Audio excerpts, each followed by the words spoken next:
கர்த்தருடைய பரிசுத்த நாமத்துக்கு ஸ்தோத்திரம். ஜேஎல்சியுடைய சண்டே மார்னிங் சர்வீஸ்க்கு உங்களை அனைவரையும் ஆண்டவராகிய இயேசுவின் நாமத்தினாலே வாழ்த்து வரவேற்கிறோம். இம்மட்டுமா கர்த்தருடைய நாமத்தை நாம் துதித்தோம். இப்போதும் கர்த்தருடைய வார்த்தையை நாம் தியானிக்க போகிறோம். இந்த நாளிலும் நம்முடைய செய்தியுடைய தலைப்பு how to get victory, ஜெயத்தை எப்படி பெறுவது, ஜெயத்தை எப்படி பெறுவது என்பதை குறித்து தலைப்பின் கீழாக நாம் வசனத்தை பார்க்க போகிறோம். முதலாவதாக யோவான் 16ஆம் அதிகாரம் 33வது வசனத்தை நாம் வாசிப்போம். என்னிடத்தில் உங்களுக்கு சமாதானம் உண்டாயிருக்கும் பொருட்டு இவைகளை உங்களுக்கு சொன்னேன். உலகத்தில் உங்களுக்கு உபத்திரம் உண்டு, ஆனாலும் திடன் கொள்ளுங்கள், நான் உலகத்தை ஜெயித்தேன் என்றார். இயேசு கிறிஸ்து அவருடைய சீஷர்களுக்கு சொல்லும்போது இப்படி சொல்லியிருந்தார். இந்த உலகம் உபத்திரம் நிறைந்த உலகம், பொல்லாத உலகம், நாசகர உலகம், வியாதிகள் நிறைந்த உலகம், போராட்டங்கள் நிறைந்த கவலைகள், பிரச்சனைகள் எல்லாம் இருக்குது பாருங்க இந்த உலகத்தில். ஆனாலும் இயேசு சொல்றாரு, என்னிடத்தில் உங்களுக்கு சமாதானம் உண்டாயிருக்கும் பொருட்டு, என்னிடத்தில் உங்களுக்கு சமாதானம் உண்டாயிருக்கும் பொருட்டு நான் இந்த என்ன பண்ணேன், இந்த உலகத்தை என்ன பண்ணேன், ஜெயித்தேன். அதாவது சிஸ்டத்தை ஜெயித்தேன். உலக பாடு, இந்த உலக பிரச்சனை, இந்த உலக போராட்டம், இந்த உலகம் கண்ணீர் நிறைந்த வாழ்க்கை, இந்த உலகத்தில் வேதனை தான் இருக்குது, இந்த உலகத்தில் நல்லதே கிடையாது, எல்லாம் பொல்லாத உலகம், பாவம் நிறைந்த உலகம், இப்படிதான் வாழ முடியும் அப்படின்னு சொல்லி இருக்கிறவங்களுக்கு இயேசு ரட்சகராய், மீட்பராய், ஆண்டவராய் இந்த உலகத்தை என்ன பண்ணாரு, ஜெயித்தார். இந்த உலகத்தை ஜெயித்து இந்த உலகத்தை, பாடு நிறைந்த உலகத்தை, பொல்லாத உலகத்தை எல்லாம் நல்ல உலகமாய் மாற்றும்படியாக இயேசு கிறிஸ்து என்ன பண்ணாரு, மறுபடியும் சீரமைக்கும்படி, தேவன் எப்படியாய் உண்டாக்கினாரோ அப்படியாய் சீரமைக்கும்படியாய் என்ன பண்ணாரு, இந்த உலகத்தை என்ன பண்ணாரு, அவரு மனுஷனாய் 3 வருஷ காலம் ஊழியம் செய்து கல்வாரி சிலுவையில தமது ரத்தத்தை சிந்தி மரித்து அவர் என்ன பண்ணாரு, உயிர் தெழுந்து இந்த உலகத்தை என்ன பண்ணார், அந்த சிஸ்டத்தை என்ன பண்ணாரு, ஜெயித்தார். இப்படி ஜெயித்தாரு அப்படின்னா, அவரை இந்த உலகத்தை ஜெயித்து என்ன பண்ணாரு, எல்லாவற்றையும் என்ன பண்ணாரு, அவரை மாற்றி போட்டவரா என்ன பண்ணாரு, மரணத்தை, பாவத்தை, பிசாசை, பொல்லாத சக்தியை, இது எல்லாவற்றையும் மனுஷனால் என்ன ஜெயிக்க முடியாது பாருங்க. இயேசு என்ன பண்ணார், முதல் முறையாக என்ன பண்ணாரு, இந்த உலகத்தை ஜெயித்தார். அதே பிரியமானவர்களே, இந்த உலகத்தை ஒருவர் ஜெயித்தவர் மாத்திரம்தான் அவர் தான் மற்றவங்களை என்ன பண்ணி ஜெயிக்க வைக்க முடியும். அப்போ ஜெயித்தவர் நம்மோடு கூட இருக்கணும். என்ன பண்ணுங்க, வெற்றியாளர் நம்மோடு கூட இருக்கும். உலகத்திற்கு நமக்கு ஒரு மாடலை, வெற்றியை தந்தவர். இங்க பாருங்க, எல்லாரும் ஒரு சில காரியங்களை பின்பற்றுறாங்க. யாரை பின்பற்றுறாங்க, வெற்றியாளரை பின்பற்றுறாங்க, சாதனையாளரை பின்பற்றுறாங்க. அது உண்மை. ஆனால் இயேசு அவர் சாதாரணமான வெற்றியாளர் இல்லை, சாதாரணமான ஒரு அச்சீவ்மெண்ட் பண்ணல, சாதாரண சாதனை, உலகத்தையே ஜெயித்தார். இந்த சிஸ்டத்தை எல்லாத்தையும் மாற்றி போட்டு அவர் என்ன பண்ணாரு, ஜெயித்தார். அந்த ஜெயத்தை இன்னைக்கு பாருங்க, அவர் அவரிடத்துல வருகிறவர்களுக்கு, அவரை ஏற்றுக்கொள்கிறவர்களுக்கு அவர் என்ன பண்றாரு, அந்த ஜெயத்தை தருகிறவராக இருக்கார். அதனால தான் அந்த ஜெயம் பெற்றவரை நம்ம என்ன பண்ண ஃபாலோ பண்ணணும். ஜெயம் பெற்றவர் நம்மோடு கூட இருக்கணும். அப்போதான் நம்ம வாழ்க்கையில் என்ன பண்ண முடியும், ஜெயம் பெறவே முடியும். இந்த உலகத்துல பாருங்க, மனுஷன் யார் ஒரு தோல்வி விரும்பவே மாட்டான். யார் விரும்பணும் தோல்வி போது என்ன பண்ண விரும்பவே மாட்டான். வெற்றி பெற விரும்புவான். வெற்றி பெற விரும்புகிற உங்களுக்கு நான் ஒரு அறைகோள் விடுவிக்கிறேன். இந்த காணொலி மூலமாக இயேசு என்றவர் வெற்றி பெற்றவர் இருக்கிறார். மரணத்தையும், பாதாளத்தையும், நரகத்தையும், பாவத்தையும், பிசாசையும், வியாதிகளையும், எல்லாம் உலக பிரச்சனைகளை ஜெயித்தவர் ஒரு இருக்கிறார். அவரை பற்றி கொள்ளுங்க. நிச்சயமா சொல்றேன், நீங்களும் என்ன பண்ணுவீங்க, ஜெயிக்கிறவர்களாக இருப்பீங்க. நம்ம துரிதமா அதனால பார்க்க போகிறோம். முதலாவது பார்த்தீங்கன்னா 1 யோவான் 4ஆம் அதிகாரம் 5ஆம் அதிகாரம் 4ஆம் வசனத்துல, 5ஆம் அதிகாரம் 4ஆம் வசனத்தை சொல்லுது, தேவனால் பிறப்பதெல்லாம் உலகத்தை ஜெயிக்கும். பாருங்க, இயேசு இந்த வேதத்துல சொல்லப்படுகிறது, இயேசு ஜெயித்தாரு. இப்போ இந்த இயேசு என்ன பண்றாரு, இந்த தேவனால் இதெல்லாம் பிறக்குதோ அதெல்லாம் உலகத்தை என்ன பண்ணுமா, ஜெயிக்கணும். அப்போ பாருங்க, நம்ம உலகத்தை முதலாவது ஜெயிக்கணும், அந்த பிரச்சனைகளை ஜெயிக்கணும், போராட்டங்களை ஜெயிக்கணும், கண்ணீர், உபத்திரத்தை இதெல்லாம் ஜெயித்து வெற்றி பெற்று மேலாகி உயர்ந்த இடத்துக்கு வரணும்னா அது இயேசு என்ன பண்றாரு, அவங்கள தேவனால் பிறக்க செய்கிறவராக இருக்கிறார். தேவனால் என்ன பண்றாரு, இப்படி நீங்க பாருங்க, தேவனால் பிறப்பதெல்லாம் உலகத்தை செய்யும். தேவனால் என்ன பண்ண போனா, தேவனால்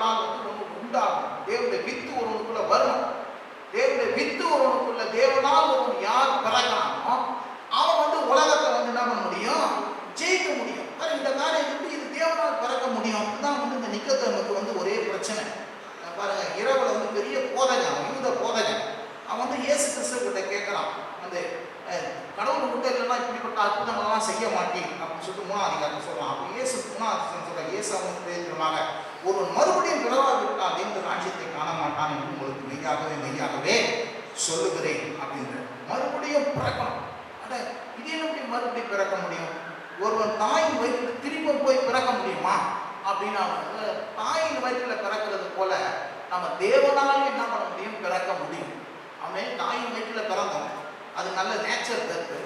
இது சூப்பர் நேச்சுரல் பர்த்துக்கு வந்து நம்ம என்ன பண்ணணும், தேவனால் பிறக்கணும். தேவனால் பிறந்தா தான் உலகத்தை ஜெயிக்க முடியும், தேவனால் பிறந்தா தான் பரலோகம் போக முடியும், தேவனால் பிறந்தா தான் தேவனுடைய ராஜ்யத்தை என்ன பண்ண முடியும், காணவே முடியும் அப்படின்னு சொல்லிட்டு என்ன பண்றாரு, அவர் நிக்கோதேமுக்கு ஒரு காரியத்தை சொல்றாரு. அவங்க விளங்கல பாருங்க, எப்படி திரும்ப ஒரு பெரியவாயிட்ட பேர் எப்படி தாயின் கருவூலத்துக்கு போக முடியும்? இல்லை தாயின் கருவூலத்தில் பிறந்துட்டோம், ஆனா நம்ம மறுபடியும் வந்து எப்படி பிறக்கணும், தேவனால நம்ம என்ன பண்ண வேண்டும், பிறக்க வேண்டும் அப்படின்னு சொல்லிட்டு சொல்றார். 5ஆம் வசனம் சொல்ற, இயேசு பிரதித்தமாக ஒருவன் ஜலத்தினாலும் ஆவியினாலும் பிறவாவிட்டால் தேவனுடைய ராஜ்யத்தை காண மாட்டான் என்று மெய்யாக என்று சொல்லுகிறேன். அப்போ வந்து பாரு, இயேசு சொல்ற தேவனால் பிறப்பதுன்னா என்ன அப்படின்னா, வார்த்தையினாலும், ஜலம் என்றால் வசனம், சுத்த ஜலத்தால் கழுவப்பட்ட வார்த்தை என்று சொல்லப்படுது. ஜலம் என்றால் வசனம், ஆவி என்றால் தேவனுடைய ஆவியானவர். அந்த ஆவியானவரினாலும் தேவனுடைய வார்த்தையாகிய இயேசு கிறிஸ்துவினாலும் ஒருவன் மறுபடியும் பிறக்காதுன்னா என்ன பண்ண முடியாது, அவன் தேவனால் பிறக்க முடியாது, பரலோகம் செல்ல முடியாது, தேவனுடைய ராஜ்யத்தை என்ன பண்ண முடியாது, காணவே முடியாது. அப்போ இந்த இயேசு கிறிஸ்துவினாலே ஆவியினாலே ஒருவன் வந்து என்ன பண்ண வேண்டும், பிறக்க வேண்டும். அதான் தேவனால் பிறப்பதெல்லாம் உலகத்தை ஜெயிக்கும். இயேசுவினாலே, இயேசுவின் வார்த்தையினாலே, இயேசு கிறிஸ்துவினாலே ஒருவன் மறுபடியும் பிறக்கணும் பாருங்க.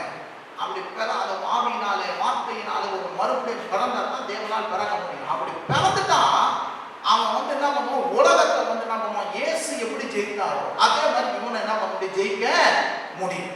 அதே பிரியமான இந்த வேலையில இயேசு கிறிஸ்துவுக்குள்ளாக தேவனுக்குள்ளாக நீங்க பிறந்து இருப்பீங்கன்னா, நான் சொல்றேன், நிச்சயமா நீங்க எல்லா பிரச்சனைகளும் ஜெயித்து நீங்க என்ன பண்ணுவீங்க, முன்னேறி செல்கிறவர்களாக இருக்கிறீங்க. ரெண்டாவது அவர் சொல்றாரு பாருங்க, அதுலயே கீழே வசனத்துல சொல்றாரு பாருங்க, இப்போ தேவனால் முதலாவது பிறந்திருக்கணும். தேவனால் பிறப்பது என்றால் நம்ம தேவனுடைய வார்த்தையினாலும் ஆவியினாலும் இந்த தேவனால் நம்ம வந்து என்ன பண்ண வேண்டும், பிறக்க வேண்டும். அப்ப சொல்றது 5ஆம் வசனம் திரும்ப சொல்றாரு பாருங்க, நம்முடைய விசுவாசமே உலகத்தை ஜெயிக்கிற ஜெயம். இயேசுவானவர் தேவனுடைய குமாரனுடைய விசுவாசத்தை உலகத்தை ஜெயிக்கிறவன். முதலில் தேவனால் பிறக்கணும். வெற்றியாளரை பற்றி கொள்ளணும், வெற்றியாளரை நம்ம பின்பற்றணும்.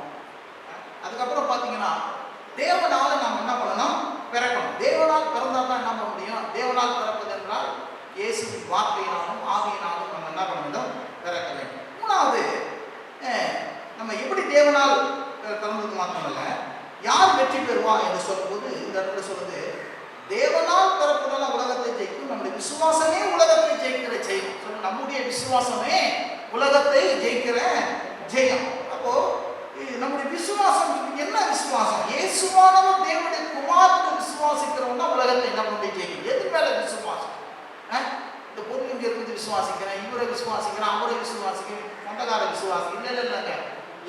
எதை விசுவாசித்தா உலகத்தை ஜெயிக்க முடியும் அப்படின்னா, நம்முடைய இயேசுவானவரே தேவனுடைய குமாரன் என்று விசுவாசிக்கிறவனே உலகத்தை என்ன பண்ணி ஜெயிக்க முடியும். ஆமென். உலகத்தை ஜெயிக்கணும்னா இயேசு தேவனுடைய குமாரன் என்று விசுவாசி. இதுதான் பிரச்சனை. இயேசு தேவனுடைய குமாரன் விசுவாசம், அவர் மனுஷன் அப்படின்றாங்க, அவர் தூதர்ன்றாங்க. இல்லை, அவர் மனுஷனாய் வந்தாலும் அவர் வந்து தேவனுடைய குமாரன். தேவனுடைய குமாரன் என்று யார் விசுவாசிக்கிறாங்களோ இயேசு ஜெயிக்கிறது போலவே இவங்களும் என்ன பண்ணி ஜெயிக்க முடியும். பாருங்க, நம்முடைய விசுவாசம் சொல்லுது, பாடல் கூட பாருங்க, அவர் வந்து விசுவாசத்தை ஜெயிக்கிற ஜெயத்தை கொடுத்தாரு. அதுனா விசுவாசத்தையும் அவரே தந்தார். விசுவாசத்தை கூட என்ன பண்ணாரு, நம்முடைய விசுவாசம் அது வந்து அவர் தந்த விசுவாசம். ஆமென். அவரை ஏற்றுக்கொள்ளும் போது அவர் வந்து என்ன பண்றாரு, பகிர்ந்தளிக்கிறாரு. அவரே விசுவாசத்தை துவக்கிறாரு. விசுவாசம் நம்ம விசுவாசம் தான், அவர் நமக்கு கொடுத்த அந்த விசுவாசத்தினாலே தான் நாம் என்ன பண்ண முடியும்? உலகத்தை என்ன பண்ண முடியும்? ஜெயிக்க முடியும். இயேசு தேவனுடைய குமாரன் என்று யாரெல்லாம் விசுவாசிக்க ஆரம்பிக்கிறாங்களோ அவங்கெல்லாம் என்ன பண்ணுவாங்க? எல்லா பிரச்சனையானாலும், போராட்டங்களானாலும், கண்ணீர்களானாலும், உபத்திரங்களானாலும், வேதனைகளானாலும் எல்லாவற்றையும் ஜெயிப்பாங்க. இந்த காலங்களில் உங்களுக்கு சொல்லுகிற பிரியமானவர்களே, இயேசு தேவனுடைய குமாரன் என்று விசுவாசிக்கிறீங்களா? இயேசு ஆண்டவர் என்று விசுவாசிக்கிறீங்களா? நிச்சயம் சொல்றேன் பாருங்க, நீங்க எப்பேற்பட்ட போராட்டத்தில், எப்பேற்பட்ட பாட்டம் லெவல்ல இருந்தாலும், தரைக்கற்ற லெவலா இருந்தாலும், கீழா இருந்தாலும் நான் சொல்றேன், நீங்க மேல எழுந்து வந்துருக்கீங்க. ஏன்னா இயேசு என்ன பண்ணாரு? அவர் என்ன பண்ண மரித்த வண்ணமா இல்லை, 3ஆம் நாள் உயிரோடு கூட எழுந்தாரு. அவர் இவங்களை எப்படி எழ செஞ்சாரு? அப்படியே உங்க வாழ்க்கையில புழுதியில, குப்பையில இருக்கிற வாழ்க்கை என்ன பண்ணாரு? எழுப்பி உங்களை வெற்றியாளர்களா என்ன பண்ணுவாரு? மாற்றினார். இயேசு தேவனுடைய குமாரனுடைய விசுவாசிக்கிறவன் என்ன பண்ண மாட்டான்? தோல்வி அடையவே மாட்டான். ஆகவே பாருங்க, நீங்க இயேசுவை விசுவாசிப்பீங்கன்னா நீங்க தோல்வி அடையவே மாட்டீங்க. மூணாவது பாத்தீங்கன்னா ரோமர் 8ஆம் அதிகாரம் 37வது வசனம் இப்படியாய் சொல்லுகிறது. வாசிப்போம் அந்த வசனத்தை. ரோமர் 8:30. இவை எல்லாவற்றிலும் நாம் நம்மில் அன்பு கூறுவதாலே முற்றிலும் ஜெயம் கொள்ளுவதாய் இருக்கிறோம். பாருங்க, முதல்ல வெற்றியாளர் இருக்கணும். வெற்றியாளர் தான் யாரு? வெற்றி பெற்றவர் தான் நமக்கு இருக்கணும். வெற்றி பெற்றவரோடு கூட இருக்கணும். இதுக்கப்புறம் பார்த்தீங்கன்னா நாம தேவனால் பிறக்கணும். ஜெயிக்கிறதுக்குன்னா தேவனால் என்ன பண்ணணும்? பிறக்கணும். இயேசு ஆண்டவர் என்று என்ன பண்ணணும்? விசுவாசிக்கணும். மாத்திரமல்ல, 37 ரோமர்ல சொல்லுது, இவை எல்லாவற்றிலும் நாம் நம்மில் அன்பு கூறுவதாலே முற்றிலும் ஜெயம் கொள்ளுகிறவர்களாக இருக்கிறோம். அந்த தேவனுடைய யாரெல்லாம் இந்த தேவனை அன்பு கூறுறாங்களோ தேவன் என்ன பண்ற? அவர்களை அன்பு கூறுகிறவர்களா இருக்கிறார். இது சொன்னா தேவனை அன்பு கூறுகிறவர்கள் எல்லாரையும் தேவன் என்ன பண்ற? ஜெயிக்க வைக்கிறவராக இருக்கிறார். தேவன் உங்களை அன்பு கூறுறார். எப்படி அன்பு கூறுறாரு? தமது குமாரனை கொடுத்து, தேவன் தம்முடைய ஒரே பேரான குமாரனை கொடுத்து அவரை விசுவாசிக்கிற எவனும் அவன் கெட்டு போகாமல் நித்திய ஜீவனை அடைய முடியும். இவ்வளவாய் என்ன பண்ணாரு? அன்பு கொடுத்தார். எப்படி அன்பு கொடுத்தாரு? இந்த இயேசுவை கொடுத்து நம்ம இடத்துல என்ன பண்ணாரு? அன்பு கொடுத்தார். இப்போ தேவன் அன்பு கொடுத்தாரு. தேவன் அன்பு கொடுத்தார். எப்படி அன்பு கொடுத்தாரு? இயேசுவை கொடுத்து அன்பு கொடுத்தாரு. இப்போ இந்த இயேசுவை பெற்றுக்கொண்டவர்கள் எல்லாம் தேவனுடைய அன்பை ஏற்றுக்கொண்டவர்கள். தேவனுடைய அன்பை என்ன பண்ணுவார்கள்? ஏற்றுக்கொண்டவர்கள். அப்புறம் தேவனுடைய அன்பை ஏற்றுக்கொண்டவர்கள் யாரும் என்ன பண்ண மாட்டாங்க? இந்த என்ன உலகத்துல பிரச்சனை வந்தாலும் அவர்கள் முற்றிலும் என்ன பண்ணுவாங்க? ஜெயம் கொள்ளுகிறவர்களாக. அந்த இடத்துல ஒரு பெரிய லிஸ்ட் கொடுக்குறாரு. உமது நிமித்தம் என்ன கொல்லப்படுவதோ அழிக்கப்பட ஆடுகள் என்னப்படுவது எழுதி நேரிட்டாலும் கிறிஸ்துவின் அன்பை விட்டு பிரிப்புவன் யார்? உபத்திரமோ, வியாதியோ, துன்பமோ, பசியோ, நிர்வாணமோ, நாசமோசமோ, பட்டயமோ, இவை எல்லாவற்றிலும் நாம் நம்மை அன்பு கூறுகிறவர்களாலே முற்றிலும் ஜெயம் கொள்ளுகிறவர்களாக இருக்கிறோம். அப்ப இந்த உலகத்துல 1000 பிரச்சனை, போராட்டம், கண்ணீர், உபத்திரம், நாசமோசம், பட்டயம், காணப்படும் எல்லாம் இருக்கலாம். ஆனா தேவ குமாரனாகி இயேசு கிறிஸ்துவை தேவன் உலகத்துக்கு கொடுத்திருக்கிறார். பாருங்க, உலகத்தை தேவன் கோபமா இல்லை, ஆக்கிரமிக்கலாங்க இருக்கல, நியாயம் கேட்கல, அழிக்கணும்னு நினைக்கல. தேவன் உலகத்தை என்ன பண்ணாரு? அன்பு கூர்ந்தார். எப்படிங்க கரெக்டா சொல்றீங்க? இயேசுவை கொடுத்தாரு. இயேசுவை கொடுத்து என்ன பண்ணாரு? அன்பு கூர்ந்தார். இப்ப இந்த இயேசுவை பெற்றுக்கொண்டு இருக்கிறீங்களா? நான் சொல்றேன் பாருங்க, இந்த தேவனுடைய அன்பு உங்க வாழ்க்கையில் என்ன பண்ணாது? தோல்வி அடைய செய்யவே செய்யாது. நிச்சயம் நீங்க என்ன பண்ணுவீங்க? வெற்றி பெறுவீங்க. நிச்சயம் நீங்க என்ன பண்ணுவீங்க? உயர்ந்த இடத்துல போயிடுவீங்க. நிச்சயமா ஒரு ஆசீர்வாதமான இடத்துக்கு போயிடுவீங்க. நிச்சயமா நீங்க ஜெயிப்பீங்க. ஏன்னா நீங்க ஒரு நாளைக்கு தேவனுடைய அன்பு, தேவன் தமது அன்பு கூறுகிறார் உங்களை. ஆமென். அப்படியே சொல்லுது பாருங்க, ரோமர் 5ஆம் அதிகாரத்துல வாசிக்கிறோம் பாருங்க. 5ஆம் அதிகாரத்துல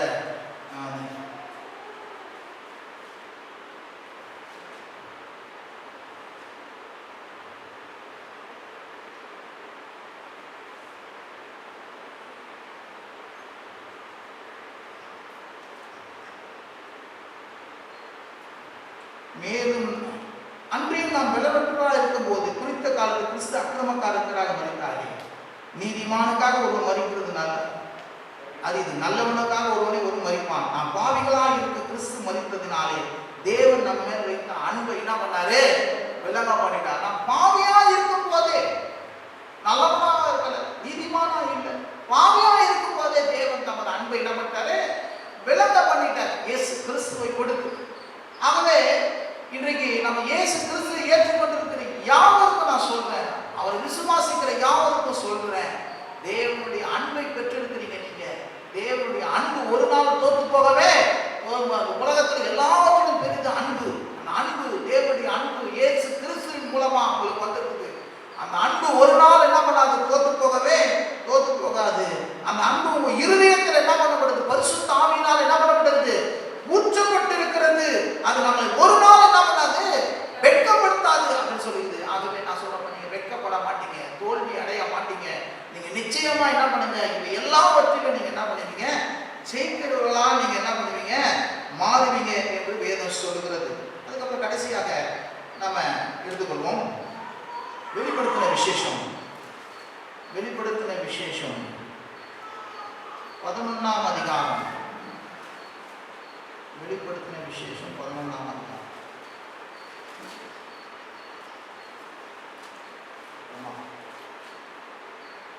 12ஆம் அதிகாரம் 11ஆம் வசனம். மரணம் நேரிட்டதா இருந்தாலும் அதற்கு தப்பும்படி தங்கள் ஜீவனையும் பாராமல் ஆட்டுக்குட்டியின் ரத்தத்தினாலும் தங்கள் சாட்சியின் வசனத்தினாலும் அவனை ஜெயித்தார். கவனிங்க, இயேசு உலகத்தை ஜெயித்தார். அந்த வெற்றியாளர் நம்மோடு கூட இருக்க வேண்டும். அவர் ஜெயித்தபடினாலே அவரை அவரோடு கூட இருக்கிறவர்களும் அவரோடு கூட இருக்கிறவர்களையும் அவர் நம்ம ஜெயிக்க பண்ணுகிறவராக இருக்கிறார். அப்புறம் தேவனால் பிறப்பது, நம்ம தேவனால் பிறந்திருக்கிறபடினால நிச்சயம் உலகத்தை நம்ம என்ன பண்ணணும், ஜெயிக்கணும். அப்புறம் இயேசு கிறிஸ்து தேவனுடைய குமாரனை விசுவாசிக்கிறோம் பாருங்க. ஆகவே நம்ம நிச்சயமா நம்ம என்ன பண்ணணும், ஜெயிக்கணும். பிறகு பார்த்தீங்கன்னா தேவன் நம்மை அன்பு கொண்டு இருக்கிறார். நமது குமாரனை கொடுத்து இந்த இயேசு யாரெல்லாம் தேவனுடைய அன்பை பெற்றுக்கொண்டு இருக்கிறாங்களோ அவங்க எல்லாமே என்ன பண்ணுவாங்க, ஜெயிப்பாங்க. அவங்க என்ன பண்ணுவாங்க, வெட்கப்பட்டு போகவே மாட்டாங்க. அதுக்கப்புறம் பார்த்தீங்கன்னா வெளிப்படுத்தும் விஷயத்தில் சொல்லுது, நீங்கள் ஆட்டுக்குட்டியின் ரத்தத்தினாலும் சாட்சியின் வசனத்தினாலும் அவங்க ஜெயிப்பீங்க. ரத்தத்தினால் நீங்க ஜெயிப்பீங்க. இயேசுவின் ரத்தம், ஆட்டுக்குட்டியின் ரத்தம், விலையேற பெற்ற ரத்தம், பரிசுத்தமான ரத்தம், பாவமற்ற ரத்தம், குற்றமற்ற ரத்தம், நீதிமானாக்கிற ரத்தம், ஜெயம் கொடுக்கிற ரத்தம். இந்த இயேசுவின் ரத்தம் இந்த பூமியில சிந்தப்பட்டு விட்டது. இந்த பூமியில இயேசுவின் ரத்தம் என்ன பண்ணுது, வடியப்பட்டிருக்கிறது. அந்த இயேசுவின் ரத்தம் என்றைக்கும் என்ன பண்ணுது, பரிசுத்தம் உள்ளதாய் சுத்தம் உள்ளதாய் இருக்கிறபடினாலே, விலையேற பெற்றதாய் இருக்கிறபடினாலே, இந்த கல்வாரியையும் இந்த சிலுவையின் மரணத்தையும் இந்த இயேசு கிறிஸ்துவையும் இந்த ரத்தத்தையும் விசுவாசிக்கிறவங்க பாருங்க, யாரும் நம்ம தோற்று போக முடியாது. மரணம் நேரினாலும், மரணமே உலகத்தில் பெரிய சக்தி மரணம் தான். அந்த மரணத்தையே நம்ம என்ன பண்ணணும், தப்பித்து என்ன பண்ண முடியும், ஜெயிக்க முடியும். இந்த வேலையில பாருங்க, மரணத்துக்கு தப்பி வைக்கிற தெய்வம். எது மரணத்துக்கு தப்பி வைக்கும் அப்படின்னா, ரத்தம் தான் மரணத்துக்கு என்ன பண்ண முடியும், தப்பி வைக்கவே முடியும். இயேசுவின் ரத்தம் நம்மை நியாய தீர்ப்பிலிருந்து, மரணத்திலிருந்து, பாதாளத்திலிருந்து, பிசாசிலிருந்து, பற்பல அழிவிலிருந்து, நாச மோசத்திலிருந்து தப்பு வைக்கும்படி அவருடைய ரத்தம் நமக்காக கிரயம் செலுத்தப்பட்டு விட்டது. ஆகவே இந்த இயேசுவின் ரத்தத்தை விசுவாசிக்கிறவங்க, நான் சொல்றேன் பாருங்க, நீங்க ஒரு நாள் என்ன பண்ண முடியும், தோத்து போகவே மாட்டீங்க. அது இல்லையா, ரத்தம் ஜெயம் போடுறாங்க பாருங்க.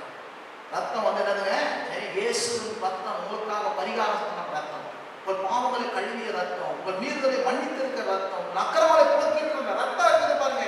இந்த இயேசுவின் ரத்தம் மரணத்தையே ஜெயிக்கணும். அந்த உலகத்தில் இருக்கிற வியாதியானாலும், நோவானாலும், கடன் பிரச்சனை, போராட்டம், கண்ணீர், குடும்ப பிரச்சனை, என்ன பிரச்சனாலும் நான் சொல்றேன், நம்ம அதில் தப்பிக்க முடியும். அது வெளியே வர முடியும். ஏன்னா நமக்காக சிலுவையிலே இயேசுவின் ரத்தம் சிந்தப்பட்டிருக்கிறது. அந்த ரத்தம் இன்றைக்கு நமக்காக பரிந்து மன்றாடி கொண்டிருக்கிறது, நன்மை செய்கிறதாய் இருக்கிறது. அல்லேலூயா. அதுக்கப்புறம் சொல்றாரு பாருங்க, நாங்கள் சாட்சியின் வசனம், ரத்தம் மட்டும் இல்லைங்க, சாட்சியின் வசனம், வசனத்தினால். வசனம் இருக்குது. தேசம் சொன்னாரு, நான் கர்த்தர், நான் மாறாதவர். இயேசு கிறிஸ்து மாறாதவர். அவர் வார்த்தை என்ன மாறாது. இந்த வசனம் என்ன பண்ணுது, மாறாத வசனம். சொல்லுங்க, இந்த வார்த்தை என்ன, வானம் ஒளி பூமி ஒளி, வார்த்தை என்ன பண்ணாது, ஒழியா. இந்த வசனம் ஒழிஞ்சு போகாது போது. தேவனுடைய வார்த்தை, என் வார்த்தையே சத்தியம் அப்படின்னு சொல்லியிருக்கிறார் இயேசு. இந்த வார்த்தை ஒழியாது, இந்த வசனம் ஒழியாது. அது என்ன, சாட்சியின் வசனம். இந்த வசனம் இங்க இருக்குதுங்க. ஆனா அந்த வசனத்தை இங்க இருக்கக்கூடாது, நம்ம அந்த வசனத்துக்கு சாட்சி இருக்கிறவர்களா இருக்கணும். எப்ப வசனத்தை சாட்சி இருக்கிறவர்களா மாறுகிறோமோ அவங்க தோக்கவே மாட்டாங்க, அவங்க ஜெயிப்பாங்க. உன்னதமான ஒரு மறைவில் இருக்கிறவன் சர்வ வல்லவன் நிழலில் தங்குவான். மாதேவின் கூடாரத்தை அணுகாத பொல்லாப்பு எனக்கு நேரிடாது என்று சொல்லி வசனத்தை சாட்சியின் வசனமா மாத்துறாங்களோ, அந்த வசனத்துக்கு ஒளி கொடுக்குறாங்களோ, அந்த வசனத்தை விசுவாசிக்கிறாங்களோ, அந்த வசனத்தை அறிக்கை செய்கிறாங்களோ, அந்த வசனத்தை குறித்து சொல்றாங்களோ, அந்த வசனம் அவங்க மேல வந்து பலிக்கும். கர்த்தர் என் மேய்ப்பனா இருக்கிறான், நான் தாட்சி அடைய மாட்டேன். உள்ளுள்ள இடங்கள் என்னை நடத்துவார், என் பாத்திரம் நிரம்பி வழியும், நன்மையின் கிருபை எனக்கு தொடரும். அவர் ஏராளமானவர், தாராளமானவர், போதுமானவர், போதுமானவருக்கு மேலானவர். என் குறையெல்லாம் கர்த்தர் நிறைவாக்குவார் என்று சொல்லி வசனத்தை என்ன சொல்லுதோ அந்த வசனத்தை சொல்லிட்டா வறுமையும் வியாதியையும் கஷ்டத்தையும் கண்ணீரையும் உபத்திரத்தையும் வேதனத்தையும் நம்ம என்ன பண்ணலாம்? ஜெயிச்சோம். வசனம் இருக்குது. அந்த வசனத்துக்கு சாட்சியை சொல்றோமா? அந்த வசனத்துக்கு நம்ம எடுத்து வாயில வச்சு அந்த சாட்சிக்கு வசனமா மாற்றணும். அந்த வசனத்துக்கு ஒளி கொடுக்கணும், அந்த வசனத்துக்கு உயிர் கொடுக்கணும், அந்த வசனம் உயிர் கொடுக்கணும். ஆமென். அந்த வசனத்தை குறித்து நம்ம சொல்லும் போது தேவனுடைய வார்த்தை இருக்குது, அது அங்க இருந்தா கூடாது. அந்த வார்த்தைக்கு வந்து என்ன பண்ணுங்க, உங்க வாயில வரணும், உங்க இருதயத்துல வரணும், உள்ளத்துல வரணும், உங்க நாவல சொல்லணும். என்ன பண்ண நாவி வந்தா எல்லா பாட்ட ஜெயத்தை கொடுத்து போகணும், விசுவாசத்தை கொடுத்து போகணும். ஆமென். ஆகவே பிரியமானவர்களே, வசனம் வந்து சும்மா இல்லை. அந்த வார்த்தை சத்தியம், இயேசுவின் வார்த்தை இருக்குது. வசனம் சொல்லுது 1000 பேரும் 14,000 பேர் விழுந்தாலும் என்னை அணுகாது. ஆமென். அவர் அப்பத்தையும் தண்ணீர் ஆசிரியத்து வியாதியை விளக்குவார், அவரே என் பரிகாரி அப்படின்னு சொல்லணும். அப்படி சொல்லும்போது என்ன நடக்கும்? வீட்டில் நலகத்துக்குள் சமாதானம், அரண்மனைக்கு சுகம் இருப்பதாக. அல்லேலூயா. நான் கிறிஸ்துவுக்குள்ள முற்றிலும் வெற்றி சிறக்க பண்ணுவார், என்னை ஜெயம் கொடுக்க பண்ணுவார் அப்படி சொல்லணும் பாருங்க. அப்போ நிச்சயம் ஜெயம் வரும், வெற்றி வரும், சுகம் வரும், ஆரோக்கியம் வரும், சமாதானம். உலகத்தில் ஒவ்வொருத்தரும் இருக்கலாம், ஆனால் உங்களுக்கு சமாதானத்தை தருவன்னு சொல்லியிருக்கிறாரு. அதை ஒரு கண்ணி கவலை எடுத்து போடணும்னு சொல்ல துக்கம் சந்தோஷமாய் மாறும் சொல்லியிருக்கிறாரு. அந்த வார்த்தை வேற இங்கே இருக்கக்கூடாது. நம்ம வாயில, நம்ம இருதயத்துல, நம்ம உள்ளத்துல அந்த சாட்சி நம்ம பாருங்க. எப்போ சாட்சி இருக்கிறோமோ நம்ம என்ன பண்ண பிரச்சனையிலிருந்து தப்பித்து நம்ம என்ன பண்ண ஜெயம் பெற்றோம். அதுக்குதான் வசனத்தை ஆண்டவர் கொடுத்துக்கிறார். அந்த வேலையில மழையை போல பனியை போல வார்த்தையை சொல்லியிருக்கிறோம். நாம் வெற்றி பெற வேண்டும். How to get வெற்றி? எப்படி வெற்றி பெற முடியும்? இயேசு ஒருவர் இருக்கிறார், வெற்றி பெற்றவர். உங்களுக்காக வெற்றி பெற்றவர் இருக்கிறார். அந்த வெற்றி பெற்றவர்களோடு இருக்கணும். அந்த வெற்றி பெற்றவர்களால் நீங்கள் மறுபடியும் பிறக்கணும். அந்த வெற்றி பெற்றவரை நீங்கள் விசுவாசிக்கணும். அந்த வெற்றி பெற்றவர் உங்கள் அன்புவாக நம்ம உள்ளத்துல வந்திருக்கிறார். அந்த வெற்றி பெற்றவர் உங்களை ஒரு நாள் தோல்வி அடைய விடவே பரிசுத்த ஆவி ஊற்றிருக்கிறார். உங்களை ஒரு நாள் தோல்வி அடைய மாட்டார். அது வெற்றி பெற்றவர் உங்களுக்காக ரத்தம் செஞ்சிருக்கிறார். அந்த ரத்தத்தை, அந்த இயேசுவின் ரத்தத்தை விசுவாசிக்கணும். அந்த வெற்றி பெற்றவருடைய வார்த்தை, அந்த இயேசுவின் வார்த்தை, இந்த சாட்சியின் வார்த்தையா உங்க வாழ்க்கையில மாறி இந்த வசனத்தை உங்க வாயில வைத்து எப்போதும் நம்ம அறிக்கை செய்யணும், அதை பேசணும், அதை சொல்லணும். ஆமென். அப்படி சொல்லும்போது இயேசு என்ன பண்ணாரு? சாத்தான் எப்படி ஜெயித்தாரு நினைக்கிறீங்க? வசனத்தை பேசிதான் ஜெயிச்சார். வசனத்தை பேசி ஜெயிச்சார். நீங்களும் என்ன பண்ண? வசனத்தை பேசுங்க. வசனம் தான் என்னதுங்க? மிகப்பெரிய ஆவிக்குரிய போராயுதமாக இருக்கிறது, ஆவிக்குரிய பட்டயமாக இருக்கிறது. வசனத்தை பேசும்போது நிச்சயமா நாம் ஜெயிக்கிறவர்களாக இருக்கிறோம். கர்த்தர் ஆசீர்வதிப்பாராக. நாம் ஜெபம் செய்வோம். பிதாவே, இயேசுவின் நாமத்தினால இந்த காலை வேளையில ஒரு திருசமூகத்துக்கு வருகிறோம். நீ நல்லவர் அப்பா, நீ வல்லவர் அப்பா, நீ பெரியவர், நீ உன்னத, நீ பரிசுத்தர். நீர் எங்களை ஜெயிக்கும்படியாக, வெற்றி பெறும்படியாக எங்களை அழைத்து இருக்கிறீர். இப்போதும் கூட உமது நாமத்தினால் நாங்கள் ஆண்டவரே அப்பா சோதரம் இந்த ஜெயத்தை சொந்தமாக்குகிறோம். சுகத்தையும் சமாதானத்தையும் மகிழ்ச்சியும் ஆசீர்வாதத்தையும் நெடுநாள் வாழ்க்கையும் தீர்க்காயுசையும் பாதுகாப்பையும் எடுத்துக்கொள்ளுகிறோம். கல்வாரி திருப்புண்ணியத்தினால, சிலுவையின் ரத்தத்தினால இவைகளெல்லாம் எங்களுடைய என்று ஒரு வசனம் சொல்லியிருக்கிறபடியால் சோதரம் ஒரு குமாரன் மூலமாக, ஒரு பரிசுத்தாவின் மூலமாக எங்கள் உள்ளத்தில் ஊட்டப்பட்ட அன்புக்காக சோதரம். உம்மால் நாங்கள் மறுபடியும் பிறந்திருக்கிறவே சோதரம். நீர் எங்களுக்கு விசுவாசத்தை துவக்கி இருக்கிறபடியால் நமக்கு சோதரம். மாறாத அழியாத அந்த விசுவாசத்துக்காக நமக்கு சோதரம். தேவகுமாரனே, இயேசுவே, ஆண்டவரே என்று நாங்கள் அறிக்கை செய்கிறோம். ரட்சகரே, தேவ மைந்தனே என்று அறிக்கை செய்கிறோம். இந்த உலகத்தில் எல்லா விதமான போராட்டங்களையும் ஜெயிக்கின்றதாக ஆண்டவர் இந்த வார்த்தையை கேட்கிற ஒவ்வொருடைய பிள்ளைகளுடைய வாழ்க்கையில தேவ ஜனங்கள் மத்தியில ஆண்டவரே அப்பா சோதரம் ஜெயப்பட்டாகட்டும். இந்த வேலையில இயேசுவை ஆண்டவர் என்று விசுவாசிக்கப்படும். தேவனை உள்ளங்களை திறந்தபடியா பெரிய காரியங்களை செய்வீராக. இயேசுவின் நல்ல நாமத்தினால் செபிக்கிறோம் நல்ல பிதாவே. ஆமென், ஆமென். என் ஆத்துமாவே கர்த்தரை சொல்லு, என் முழு உள்ளமே அவருடைய பரிசுத்த நாமத்தை சொல்லு. என் ஆத்துமாவே கர்த்தரை ஸ்தோத்திரி, கர்த்தர் செய்த சகல உபகாரங்களையும் மறவாதே. ஆமென். God bless you.